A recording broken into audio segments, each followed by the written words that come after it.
Сайн байцгаана уу эрхэм мөндөд үзэгчдээ. Улаанбаатарт 12 цаг 30 минут болсон байна. Эдийн засгийн сая санаа хөтөлбөр танд хүрч байна. Студиуд сэтгүүлч Мөх Жаргал ажиллаж байна. Оюутлогоо уялуурхай 100% хүчин чадлаараа ажиллаж байгаа ч баяжмал хятадын хил дээр гацсан хэвээр байна.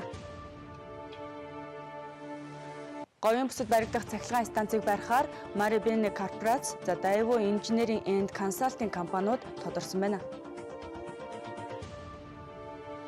Өнгөрсөн оны сүүлээр зах зээлийн нийт үнэлгээ 1.8 их найд төгрөгт хүрсэн бол энэ оны эхнээс 18.3%-аар хөрөнгийн зах зээлийн арилжаа буурсан үзүүлэлттэй гарчээ. Сая санаа хөтөлбөрийнхөө эхэнд үзэгч та бүхэнд эдийн засгийн мэдээллийг товчоор хүргэж байна. За говийн бүсэд 1 тэрбум $1 өртөгтэй цахилгаан станц барих эзэд тодорсон байна. За говийн бүсэд баригдах энэхүү цахилгаан станцыг барихаар Marubeni корпорац болон Daewoo Engineering and Consulting компаниуд тодорсон байна. Энэ станц нь 450 мегаваттын хүчин чадалтай байхаар төлөвлөгдөж байгаамаа.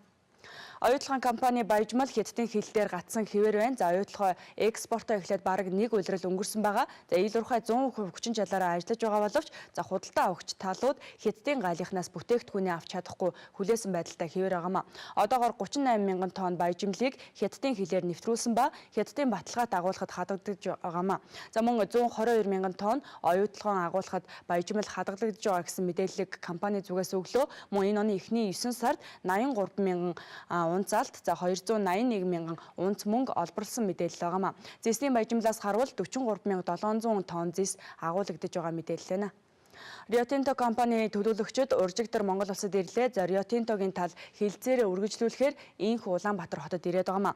Хилцээрээр талууд харилцан тохиролцох юм. За Монголын талаас эхний ээлжинд ордын зардал 2 тэрбум $1 хэтэрсэн гэдгийг батлаад байгаа юм. За 8 дугаар сард даалуурхайн санхүүжилт зогсныг Риогийн тал мэдгдсэн бол харин одоо Монгол улсын засгийн газар даалуурхайн санхүүжилтийг үргэлжлүүлэх тухай хэлцэх юм а. 8 дугаар сарын 25-нд Өмнөд Солонгосын POSCO гангийн үйлдвэрийн удирдлагууд Монгол улсын MCS Group-тэй хамтран Улаанбаатарын Багнуур дүүрэгт 2 тэрбум тонн нүүрсээр шинжлүүлсэн хий үйлдвэрлэх хамтын ажиллагааг эхлүүлсэн гэдгээ албан ёсоор зарлалаа. Энэхүү төсөл нь 2010 оноос POSCO болон MCS Group Канадын нүүрснээс шингэрүүлсэн хий үйлдвэрлэх инженерийн хаач компаниар эдийн засгийн судалгаа хийлгэснээр эхэлж санамж жижигт гарын үсэг зуран 2011 оны 8 дугаар сард төслөө эхлүүлэхээр ажил нь үргэлжилж ирсэн юм а. POSCO-гийн зүгээс Монгол дахь салбар болох Багнуур Энержи корпорацийн захирал Вонканг Хийгийн төлөвлөснөөр дээрх нэр бүхий хамтын төслийн хүрээнд жилийн 450 мянган тонн дизель түлш болон 100 мянган тонн байгаль дээлтэй пропаны төрлийн хий үйлдвэрлэх хүчин чадалтай үйлдвэрийг барьж ашиглалтанд оруулахаар төлөвлөж байгаамаа. Сая санаа хөтөлбөртэй хамтдаа үзэгч та бүхэнд баярлалаа. Тэгэхээр хөрөнгийн зах зээлийн мэдээллийг энэ 7 хоногт та бүхэнд онцлон дэлгэрэнгүй байдлаар хүргэж байгаа билээ. Тэгэхээр Монголын хөрөнгийн биржид өнөөдрийн байдлаар 262 хувьцаат компани бүртгэлтэй байдаг. За үүнээс 21 компани 100% төрийн өмчит бол за 18 компани төрийн болон орон нутгийн өмчлөлттэй байдаг юм а. Төрийн өмчит компаниуд цахилгаан дулааны станц болон дэд бүтцийн салбарын компаниуд Монголын хөрөнгийн бирж хүртэл өөрөө төрийн өмчит компанид багтаж байгаа. За харин 100% төрийн өмчит учир эдгээр 21 компани үнэт цаас огт арилжаалдаггүй буюу арилжаалах эрхгүй компанид тооцогддог юм а. Харин Монголын цахилгаан холбоо жижиг 5 толгой болон шивээ овоо зэрэг төрийн болон орон нутгийн өмчит 18 компани төрийн өмчит үнэт цаас болон за төрийн өмчит компанитай адил арилжаалагддаггүй. Харин хувийн өмчлөлийн хувьцаанд чөлөөтэй арилжаалагддаг компаниуд өнөөдөр Монголын хөрөнгийн бирж дээр хувьцаагаа арилжаж байгаамаа. Тэгвэл эдгээр аж ахуй нэгжүүд хувьцаа гаргах тал дээр ямар ач холбогдолтой байдаг талаарх мэдээллийг одоо танд хүргэе. Тэгэхээр хувьцаа гаргах нь ерөнхийдөө хөрөнгө оруулалтаа нэмэгдүүлэх ач холбогдолтой бөгөөд компани хүссэн үедээ хямд өртөгтэй урт хугацаанд санхүүгийн үүсвэрийг бүрдүүлэх боломжтойгоор хөрөнгийн зах зээлээс их үүсвэр татах хамгийн том боломжит хувилбар болдог юм а. За мөн хөрөнгийн биржид бүртгүүлж нээлттэй компани болсноор компани нэр хүнд өсч олон нийтэд танигдах за харилцагчдын хүрээ өргөжих компани засаглалын сайн тогтолцоо бүрдэх боломжууд нэгдэхээр мөн давуу талтай мөн нэр хүнд өсөх компани засаглалын сайн тогтолцоог бүрдэх боломжийг хувьцаат компани байгуулснаар бий болгодог өндөр ач холбогдолтой юм а. За мөн 3 дугаарт Монголын хөрөнгийн биржид бүртгүүлснээр хамтын ажиллагаа бүхий гадаадын биржүүдэд бүртгүүлэх хувьцаагаа давхар арилжах за гадаад санхүүжилт татах боломж цаашид нэмэгдэх ийм боломж компаниудад нэгддэг. Өөрөөр хэлбэл гадаадын зах зээлээс санхүүжилт татах боломж компаниудад бий болох юм а. За мөн хувьцааны эрэлт нийлүүлэлтэн дээр үндэслэн компани зах зээлийн үн цэнтэй бодит байдал тодорхойлогдохоос гадна за нээлттэй амжилттай, ил тод, хяналттай болсноор сайн менежменттэй чадварлаг хариуцлагатай удирдлагын багийг бүрдүүлэх боломж компаниудад бий болдог юм а. Түүнчлэн ажилчдад хувьцаа эзэмшүүлэх хөтөлбөрийг хэрэгжүүлэх илүү таатай нөхцөл бүрдүүлснээр өндөр чадвартай шилдэг мэргэжилтнүүдийг татан ажилуулах боломж хувьцаат компаниудад бий болдог гэд өндөр ач холбогдол хувьцаат компаниудын өмнө маш олон байгаамаа.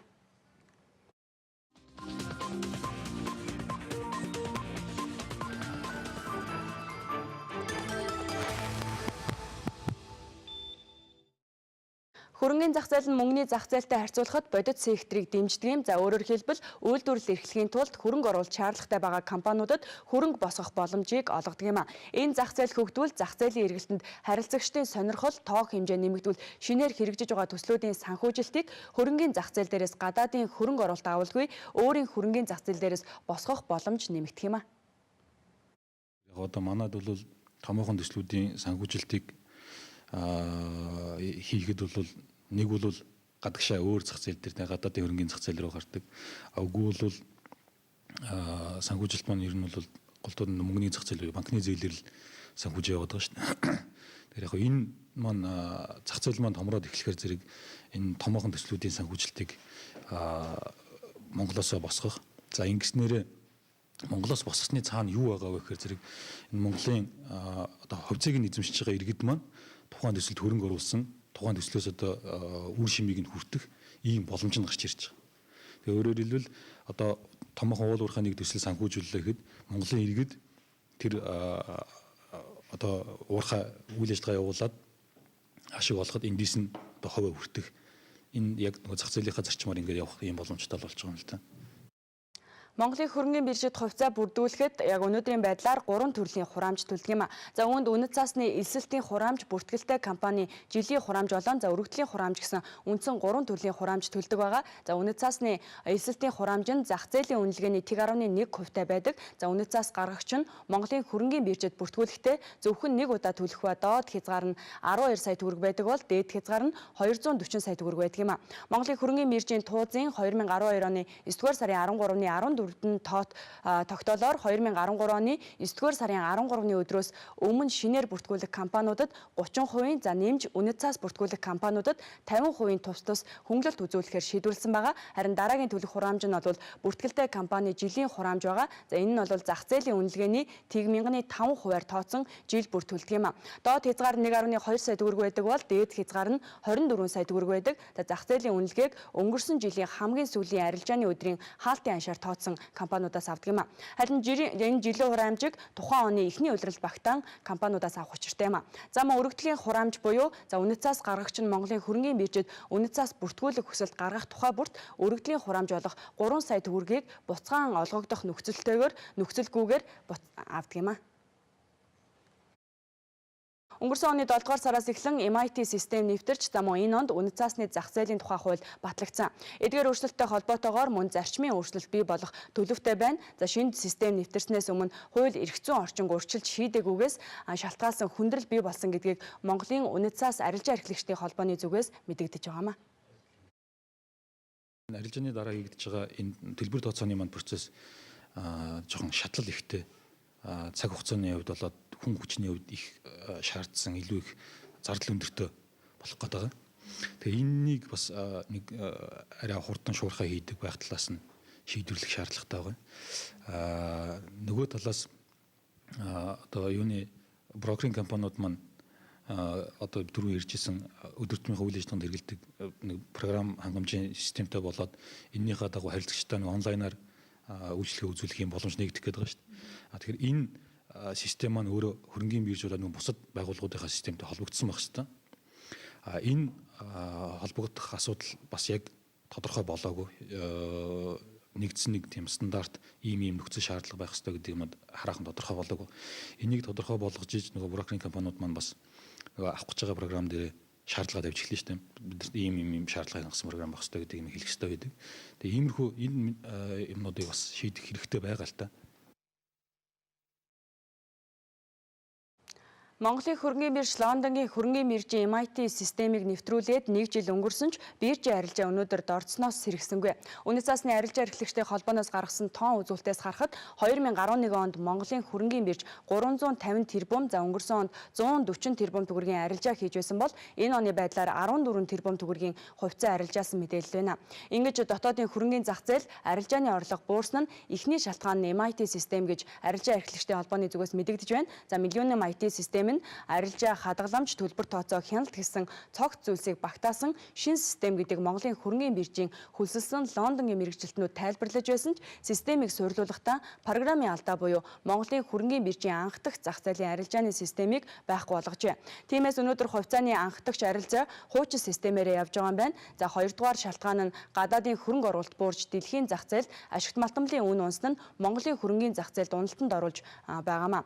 Өнгөрсөн оны сүүлээр Монголын зах зээлийн нийт үнэлгээ 1.8 их найд төгрөгт хүрсэн нь энэ оны эхний байдлаас 18.3% буурсан үзүүлэлт юм. За үүн дээр дурдсанчлан нүүрсний компаниудын хувьцааны ханш буурсан нь ихээхэн нөлөөлсөн байна. Түүнчлэн хөрөнгөний зах зээлийн хөгжлийг зах зээлийн нийт үнэлгээ буюу дотоодын нийт бүтээгдэхүүнтэй харьцуулах байдлаар илэрхийлэх боломжтой. За 2007 онд Монголын хөрөнгөний зах зээлийн нийт үнэлгээ 14% хүрч огцон унсан бол за үүний дараагаар уналт 2008, 2009 онуудад ажиглагдаж 2010 онд эргээд эрчимтэй өсч эхэлжээ. 2011 оны байдлаар 20% таа байгаа нь ихээхэн хурдан өссөнийг харуулж байгаамаа. Харин өнөөдөр арилжаа 6-аас 9 саяын хооронд буюу хамгийн ихээр үнэхээр бага хийгдэж байгаа гэдгийг арилжаа эрхлэгчид онцлог хэлж байна. Төргийн үзэгчтэй манай энэ удаа сая санаа хөтөлбөрөөр Монголын хөрөнгөний биржийн гүйцэтгэх захирал Алтаа оролцож байна. Бид хөрөнгөний зах зээлийн талаар ярилцгаулна. Танд энэ өдрийн мэнд хүргэе. Сайн байна уу? Тэгэхээр одоо MIT систем нэвтрснээс хойш арилжааны үнийн дүн 110 сая дотор байсан бол 10-аас 40 саяын хооронд хэлбэлцэж байна. Ер нь MIT систем хизээ бүрэн төгс шилжих вэ? За мөн хизээ ер нь Монголын хөрөнгөний зах зээлийг хөгжүүлэхийн тулд Монголын хөрөнгөний биржийн зүгээс ямар үйл ажиллагаа хэрэгжүүлж байна? MIT систем бүрэн нэвтрснээр ер нь ямар өөрчлөлт харагдах дүр зураг ажиглагдаж байна? Тэгэхээр хөрөнгөний зах зээл гэдэг нь өөрөө маш том цогц зүйл.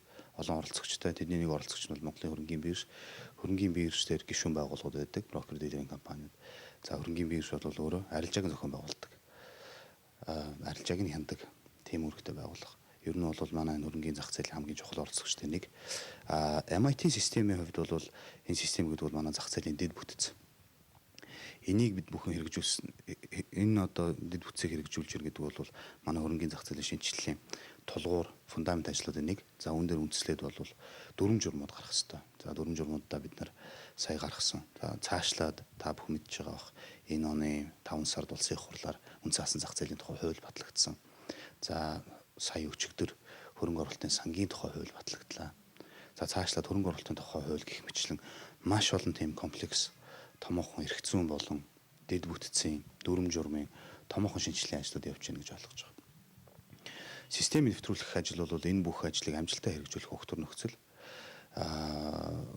Энэ одоо фундамент гэж байшингаар хэлэх юм бол байшингийн суур гэж бид нар хэлж болно. Та түрүүн юуны талаар асууж байна? Арилжааны эдвэхийн талаар асууж байна. Яг ерөнхийдөө энэ бол хэд хэдэн фактортай гэж бодож байгаа. Ер нь бол манай эдийн засгийн байдал өөрөө өнөөдөр бас бага зэрэг одоо өсөлт маань удаашилтай байна, үүнтэй ч холбоотой. За түүнчлэн энэ би түрүүн хэлсэн систем нь өөрөө томоохон маш олон ажлуудын хийгдэх ажлуудын нэг хэсэг учраас бас энэ хууль эрх зүйн орчин хэрэгжээ систем нь бүрэн боломжоор утгаараа хэрэгжих боломж нэгдэх юм. Юу хэлж гэнэ вэ гэхээр өнөөдөр манай зах зээл дээр олон улсын сонгодог зах зээл дээр байхгүй байдаг одоо үнд цаасны хадгаламж үйлчилгээ кастодиан гэсэн тийм үйлчилгээ бид нар байхгүй гэж байна. Хууль хэрэгжиж эхэлснээр энэ боломж нэгдэнэ.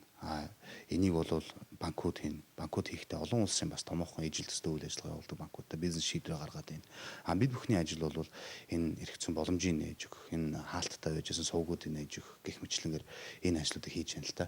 Тэгэхээр бол шинжилгээний ажил эд явж байна, эд дундаа явж байна. Биржийн зүгээс бол би түрүүн хэлсэн энэ чухал оролцогчдын хөрөнгөний зах зээлийн энэ олон оролцогчдын дунд бас чухал үүрэг гүйцэтгэдэг гэдгээр тодорхой хэмжээгээр энэ процессыг манлайлаад явж байгаа.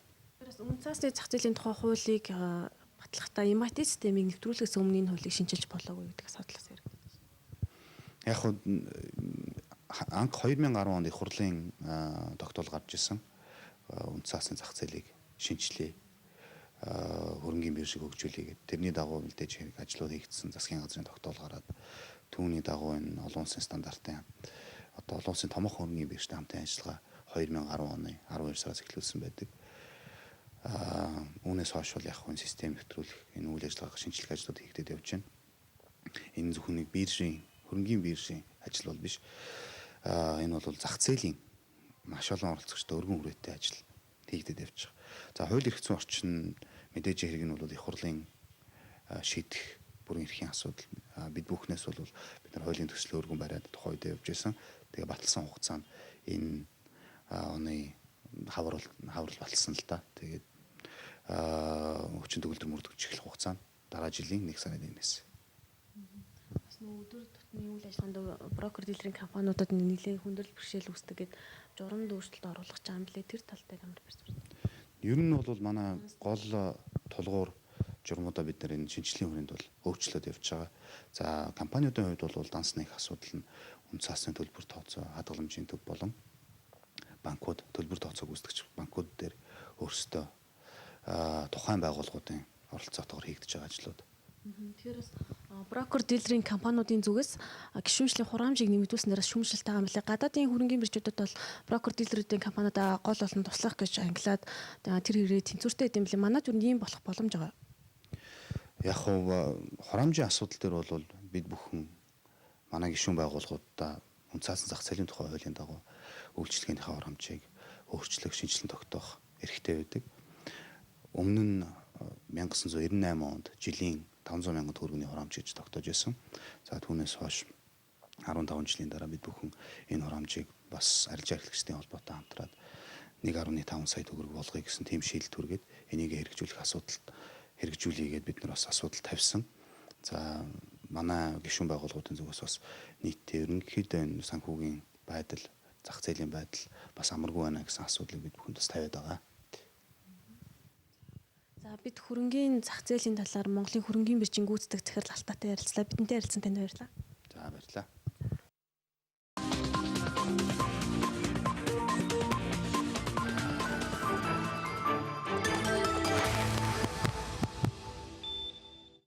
Сая санаа хөтөлбөртэй хамтгаа үзэгчтэнд баярлалаа. Студид сэтгүүлч Мөх Жаргал ажиллаж байна. За шинэ систем нэвтрэхээс өмнө харилцагч брокер дилерийн компани дээр дансаа нийлгээд за үүний дүнд арилжаанд шүүнд оролцдог тогтолцоотой байсан. Харин Millennium IT систем нэвтрснээр нэгдүгээрт харилцагчдын данс за хоёр хуваагдаж байгаа. За өөрөөр хэлбэл үнэт цаасны болон мөнгөний данс тус тусдаа байрлаж байгаа гэсэн үг юм а. Тиймээс хоёр өөр газар данс нийлгэнэ гэсэн үг болж байгаа. За мөнгөний дансыг арилжааны 4 банкны аль нэгэнд нь данс нийлгэх журмаар нийлгэж байгаа бол за арилжаанд оролцохын тулд өмнө нь данстай байсан иргэн дахиад данс нээх шаардлагатай болсноор шалтгаалж харилцагчдын итвэх буурсан учраас Монголын үнэт цаас арилжаа эрхлэгчдийн холбооны зүгээс журманд өөрчлөлт оруулах ёстой гэсэн байр суурийг илэрхийлж байгаа юм.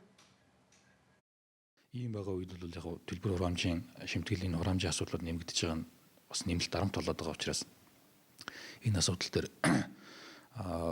юуны одоо хуучин мөрдөж ирсэн хэмжээгээ барьж явах ийм сонирхол бол байгаа.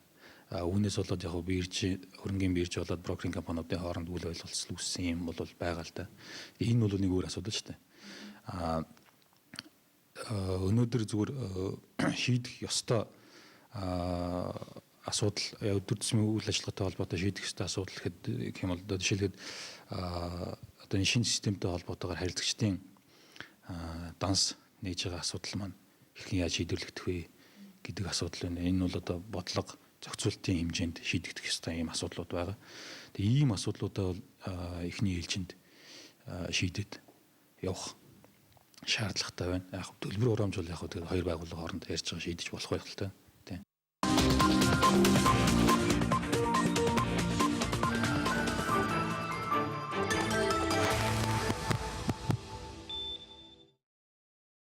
Хөрөнгийн зах зээл тэр дундаа хувьцаат компаниудад чиглэсэн мэдээллийг өнөөдрийн хөтөлбөрөөр та бүхэнд хүргэж байна. Тэгэхээр хувьцаат компаниуд хөрөнгийн зах зээл бүртгүүлсэн болон за хувьцаат компани чиглэлээр үйл ажиллагаа явуулахдаа дараах шаардлагуудыг биелүүлэх ёстой байдаг. За үүнд олон улсад хүлээн зөвшөөрсөн аргачлал удирдамжийн дагуу өөрийн компани засаглалын дүрэн болон журмыг батлан мөрдөх, за санхүүгийн тайлан, үнэт цаасны гүйлгээ, үн ханш, арилжааны мэдээ болон явцад нөлөөлөх мэдээ, компани болон удирдлагын үйл ажиллагааны талаарх мэдээллийг олон нийтэд болон Монголын хөрөнгийн биржид шудрах, шуурхай ил тод байдлаар хүргэх, за үнэт цаас хариуцсан ажилтнтай байх, хувьцаа эзэмшигчдийн хурлыг хуульд заасан хугацаанд олон нийтэд зарлан хуралдуулах ба за хурлаар хилцэх асуудал, хурлын материал шийдвэрийг гэрээнд заасан хугацаанд Монголын хөрөнгийн биржид ирүүлэх шаардлагуудыг биелүүлэх ёстой байдаг. Хувьцаа гаргагчдын хувьд хувь нийлүүлэгчдийн хөрөнгө 100 сая төгрөгнөөс дээш байх ёстойгоос гадна за бүртгүүлэх үнэт цаасны үнийн дунд эзлэх эргэлтийн бус хөрөнгийн хэмжээ 10 саяас доошгүй хувь хэмжээтэй байхаар заасан байдаг. За мөн хувьцаа эзэмшигчдийн тоо 50-аас цөөнгүй байх ёстой гэдэг зүйлийг бол журамдаа зааж өгсөн байгаа. За мөн олон нийтэд санал болгох энгийн хувьцааны хувь 30-аас доошгүй байх. За нэгээс доошгүй жил тухайн компани үйл ажиллагаа явуулсан байх. За энэ ажилласан хугацаанд ашигтай ажилласан байх. Хэрвээ алдагдaltaй ажилласан бол энэ алдагдлын хэмжээ өөрийн хөрөнгийн 30%-аас илүүгүй байх зэрэг ерөнхий шалгуурыг компаниудын зүгээс тавьдаг байгаа. Харин улс орны эдийн засагт чухал үүрэг гүйцэтгэдэг дэд бүтцийн болон стратегийн чухал ач холбогдол бүхий салбарт үйл ажиллагаа явуулж байгаа хувьцаат компани үнэт цаасыг бүртгэлийг тусгай шалгуурын дагуу бүртгэдэг юм а.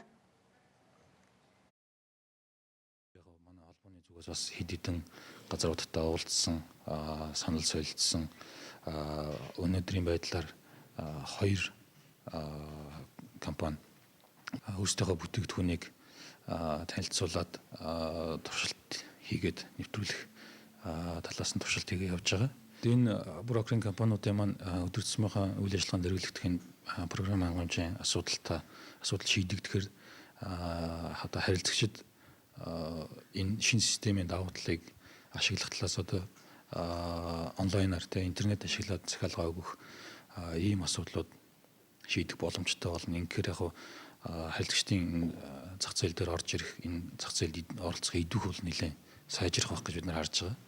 Ингэснээрээ эргээд одоо манай зах зээлийн маань эргэлт том үзүүлэлт одоо нэг буурчаад байгаа үзүүлэлтүүд маань эргээд дээшлэхэд нэлээд том төлөвс болох байх гэж харж байна. Шинэ системийн арилжаа талаас үүсдэг бэрхшээл одоогийн байдлаар бүрэн шийдэгдсэн бол арилжааны дараах буюу төлбөр тооцооны асуудал шийдэгдээгүй орхицсан хэвээр байгаамаа. Брокер дилерийн компаниудад өдөр тутам үүсдэг бэрхшээл нь данс нэхээс гадна өдөр тутмын үйл ажиллагааг хэрэгжүүлэх бүртгэл тооцоо хөтэлдэг програм хангамжийн асуудал хамгийн ихээр тулгамдсан асуудал байдаг юм а.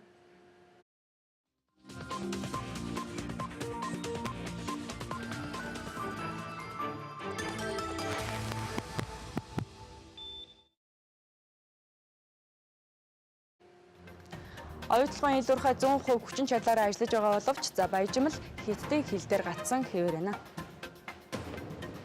Говийн бүсэд баригдах цахилгаан станцыг барихаар Марибоны корпорац болон Daewoo Engineering and Consulting компаниуд тодорсон байна.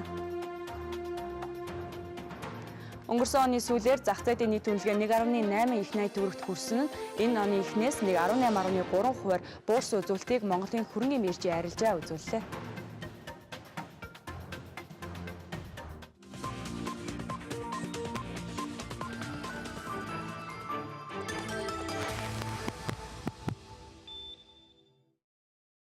Сайн санаа хөтөлбөрийн энэ өдрийн дугаараар үзэгч та бүхэн за хувьцаа компанид байгуулахад ямар шаардлага тавьдаг болон ямар төлбөр хураамж төлдөг за ямар ерөнхий шаардлагуудыг биелүүлсэн байх шаардлагатай талаарх мэдээллийг хүргэлээ. Харин маргаашийн хөтөлбөрөөр үзэгч та бүхэн хэрвээ хувьцаа худалдаа авахар шийдсэн бол иргэн танд чиглэсэн мэдээллийг бид маргаашийн хөтөлбөрөөр хүргэх болно. Студиэд сэтгүүлч Мөх Жаргал ажиллаа. Хамт байсанд баярлалаа.